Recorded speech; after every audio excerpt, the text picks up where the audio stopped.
Apa dasar DPR membuat tatip yang bisa mengevaluasi pimpinan lembaga lainnya? Bagaimana juga dengan dampak terhadap independensi pejabat? Kita bahas malam hari ini bersama Wakil Ketua Badan Legislasi DPR, Ahmad Doli Kurnia, yang sampai dengan sekarang ini masih belum bergabung, tapi kita tunggu. Dan yang sudah bergabung ada pakar hukum tata negara dan pengajar di Jentera Institut, Bivitri Susanti. Mbak Bivi, selamat malam.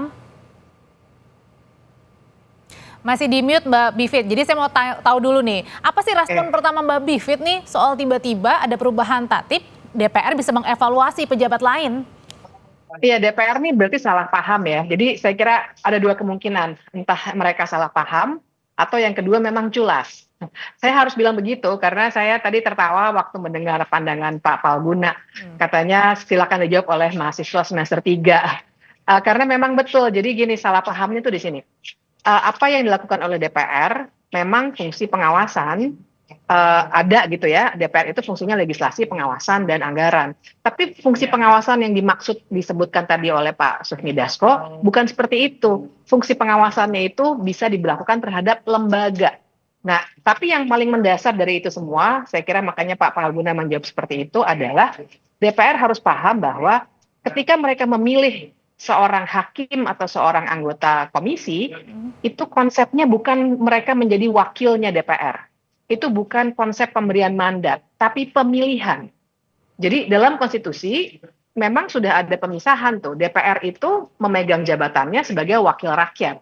Ketika dia sudah memilih seseorang, maka kemudian itu masuknya rezim pemilihan, bukan rezim pemberian mandat ataupun utusan, sehingga nanti orang itu akan dikontrolnya berdasarkan undang-undang pada komisi atau lembaga Tapi yang kalau tadi bersangkutan. disebutkan Mbak Bivit ini adalah soal penguatan gitu, contohnya kalau misalnya pejabat ada yang sakit kan DPR bisa mengevaluasi tuh. Ya, yang mengevaluasi silakan lembaganya sendiri. Jadi kan ini DPR itu kesannya ingin terus-menerus mau mengawasi semua lembaga seakan-akan ada di bawah dia. Ketika seorang hakim MK, kan 3 tuh dipilih oleh DPR misalnya, masuk menjadi hakim MK.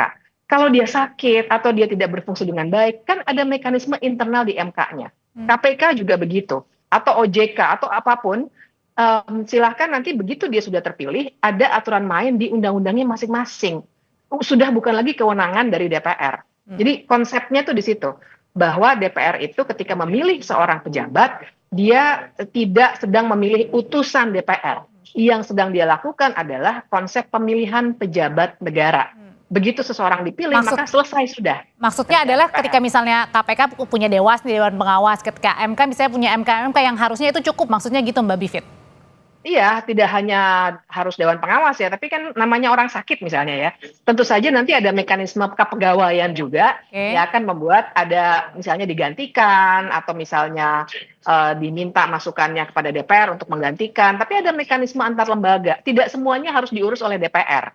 Ingat, kita punya konstitusi yang memang ada pemisahan kekuasaan antara legislatif, eksekutif, yudikatif, dan juga ada lembaga-lembaga independen. Tidak semuanya harus dikontrol terus-menerus oleh DPR. Nah, ini yang saya kira harus dipegang secara konseptual. Jadi ini bukan masalah like and dislike. Kan ada orang, wah nanti like and dislike. Bukan, ini bahkan lebih mendasar dari itu. Tidak boleh DPR seakan-akan memilih utusannya DPR sehingga orang itu harus mengikuti apa saja kemauan DPR. Tapi masalahnya Mbak Bivit harus dilarang. Nah, ini kan usulannya Senin nih, kemudian Selasa kemarin sudah disahkan di rapat paripurna. Berarti tinggal ini dong, eksekusinya dong. Iya, makanya saya berharap orang-orang anggota DPR yang masih berakal sehat, punya paham hukum tata negara, paham aturan main politik, dan tentu saja paham konstitusi, mereka harus bisa mengerem ini. Harusnya tidak boleh ini dilakukan. Kalau ini dilakukan, maka tentu saja sangat bisa di judicial review ke Mahkamah Agung. Karena ini melanggar undang-undang, itu pasti ya, masing-masing undang-undang dilanggar tuh, undang-undang MK, undang-undang KPK, bahkan melanggar konstitusi sebenarnya. Kak, satu pertanyaan singkat aja Mbak Bivit, kalau ini kemudian nanti bertanya juga nggak bagaimana dengan independensi nih, misalnya lembaga-lembaga yang sedang menyelidiki kasus-kasus misalnya korupsi, KPK.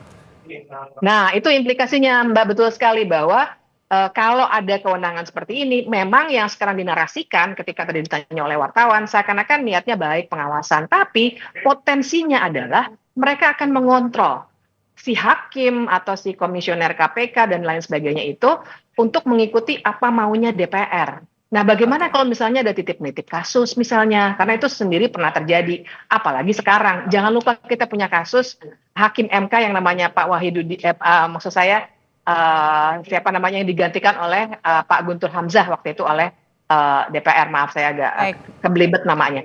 Misalnya itu contoh bagaimana DPR gusar karena ternyata hakimnya tidak mengikuti apa maunya DPR, maka langsung digantikan di tengah jalan. Hmm. Nah, itu sudah pernah terjadi. Nah, yang sangat dikhawatirkan adalah kalau kemudian kemandirian kekuasaan kehakiman, MK, MA, dan yang lain-lainnya yang memang dipilih memang oleh DPR menurut undang-undang, Oke.